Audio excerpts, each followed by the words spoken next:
they had food, but they had an even bigger problem. As they set off downriver, going this way, Clark wasn't there. There's a fork in the river down here just beyond where the lake is, and that's where they were supposed to meet up, and Clark wasn't there. And now the Shoshone are getting very suspicious, wondering if this is indeed an ambush. And so Lewis doesn't know what to do here. For all he knows, Clark is not coming. Clark is stranded somewhere else. Clark took a wrong turn, right, which he did for a while, and so there's no telling if he's going to come up at all or anytime soon. And so, and the Shoshone could have wiped them out. So Lewis decides to give Kamehameha, the chief, to give him his gun. He gives him his gun, and he says, use this in case any Blackfeet come. And he orders the 3 men with him, Shields and Drouillard and the other guy I can't remember. He says, here, give those guns to the Indians. And so they all forfeited their guns to the Shoshone, so the Shoshone would feel a little safer, right? And then Lewis told a great lie here, and this is how he got out of it. He had given Drouillard a note, secretly a note. It didn't say much of anything, right? They can't read English. And so he said, I'm going to send, why don't you send one of your men with Drouillard down the river to find Clark, to find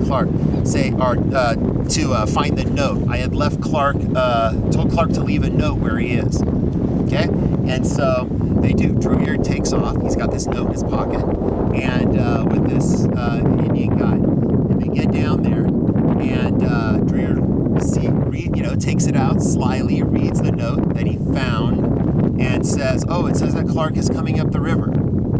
And the guy, this Indian brave that's with him, is satisfied with that. They come back and they tell Kamehameha, and the guy says, yep, that's what happened. He found a note that Clark is coming up the river. So this was just to buy him some time, right? But it's getting pretty nerve-wracking. The next morning, it's the 17th of August, Clark still nowhere to be found.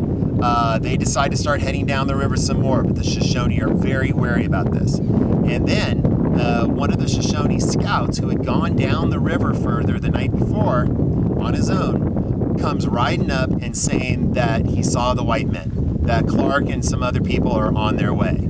And of course Lewis felt incredibly relieved by this. And sure enough, later in the day, here comes Clark with Charbonneau and Sacagawea, right? A Shoshone girl that was with these people before. And they come in, and as soon as they make camp for them, one of the women there recognizes Sacagawea. Her name is Jumping Fish. She got the name the day that Sacagawea was kidnapped in this Hidatsa raid. She ran away so quickly through the water and off through the thicket that they called her Jumping Fish. She recognized her. She runs at her. They start screaming and crying and hugging each other.